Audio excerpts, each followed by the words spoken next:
Que Dios les bendiga, que Dios les guarde. Mi nombre es Alexis Enríquez, de la Iglesia El Llano, Corporación Iglesia Evangélica Pitagura. Le doy gracias a Dios por la vida, le doy gracias a Dios por la salud y el gran privilegio que Dios me da de poder en esta mañana poder compartir junto a ustedes un resumen del libro de Efesios.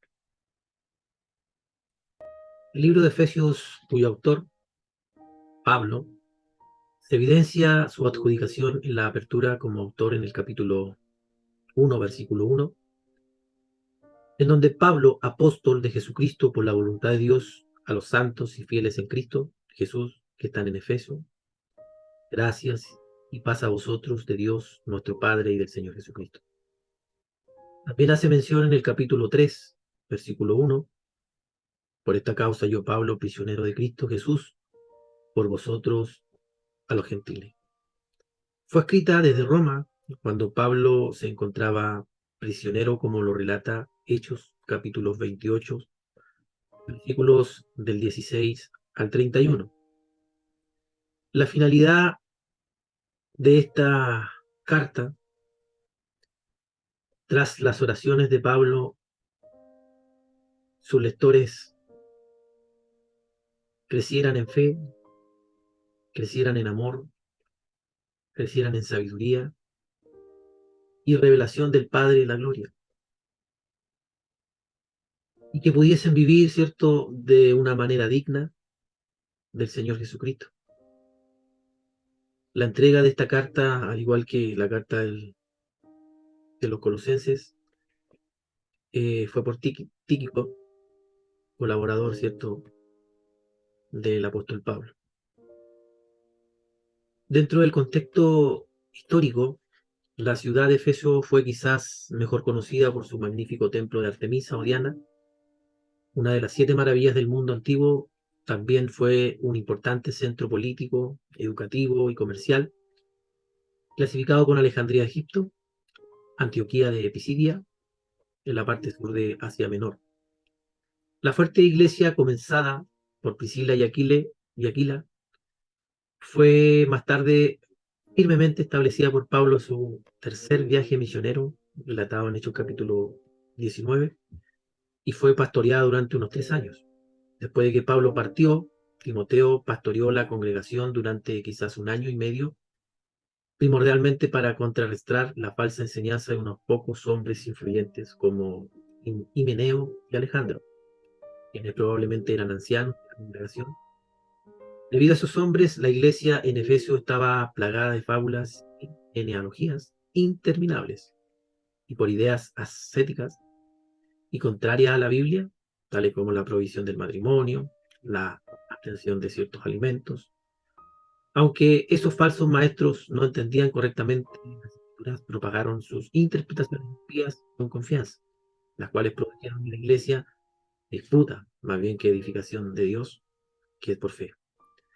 30 años o algo más tarde, Cristo le dio al apóstol Juan una carta para esta iglesia, indicando que el pueblo había dejado su primer amor, relatado, ¿cierto?, en Apocalipsis capítulo 2, versículo del 1 al 7.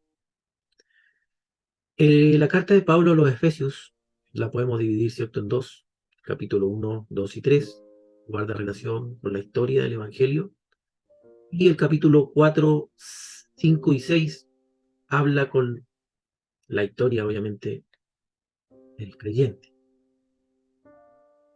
En la primera etapa, capítulo 1, capítulo 2, capítulo 3, habla de la doctrina, de las bendiciones en Cristo del creyente, la historia, ¿cierto?, del Evangelio, las riquezas del creyente en Cristo, nuestras posesiones en Cristo, del Padre, ¿cierto?, en donde hace mención, ¿cierto?, que nos escogió en Él antes de la fundación del mundo, del Hijo, nos redimió, ¿cierto?, a través de su Hijo Jesucristo, del Espíritu nos selló con su Espíritu Santo, garantía, la zarra, ¿cierto?, que tenemos, que somos de Él, somos de Dios. Una oración, ¿cierto?, del apóstol Pablo por entendimiento dio iluminación para los creyentes, en el capítulo 1, versículo 15 al 23.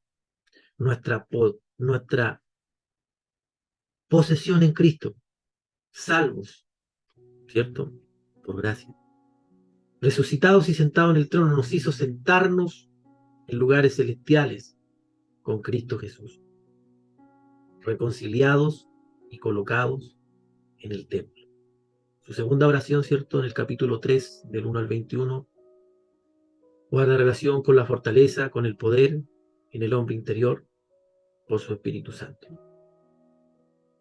La segunda etapa, ¿cierto?, de este libro a los Efesios, capítulo 4, 5 y 6, hablan, ¿cierto?, de nuestros deberes, los deberes en aquellos tiempos, la conducta en Cristo del creyente, nuestras responsabilidades como creyente, en donde menciona, ¿cierto?, el andar en el Espíritu, en el andar de manera unida, ¿cierto?, con humildad, con mansedumbre, con paciencia, el andar en pureza, sin vanidades, ¿cierto?, sin malos pensamientos en la mente, el andar en amor, como imitadores de nuestro Señor Jesús, el andar en luz, no como en tinieblas, no como éramos anteriormente de conocer a Dios, el andar en luz, el andar con cuidado, aprovechando, ¿cierto?, el buen tiempo, porque no hay tiempos mejores. Entonces Pablo instaba, ¿cierto?, a los efesios a andar con cuidado, a andar en armonía, ¿cierto?, el esposo con la esposa, los padres con los hijos, los amos con los siervos. Y lo más importante, ¿cierto?, o dentro de lo más importante, el andar en victoria, el fortalecernos en el Señor, el poder vestirnos con esa armadura para estar, ¿cierto?, preparado en contra de todas las acechanzas del diablo, el poder andar en victoria. En resumen, Dios y Padre nos ha enriquecido en Jesucristo al nacer de nuevo en la familia de Dios. Nacimos ricos. A través de Cristo tenemos parte en las riquezas de Dios, la gloria de Dios, la misericordia de Dios y las inescrutables riquezas de Cristo. Nuestro Padre Celestial no es pobre, Él es rico. Él nos ha enriquecido en su Hijo. Muchas bendiciones, que Dios les bendiga.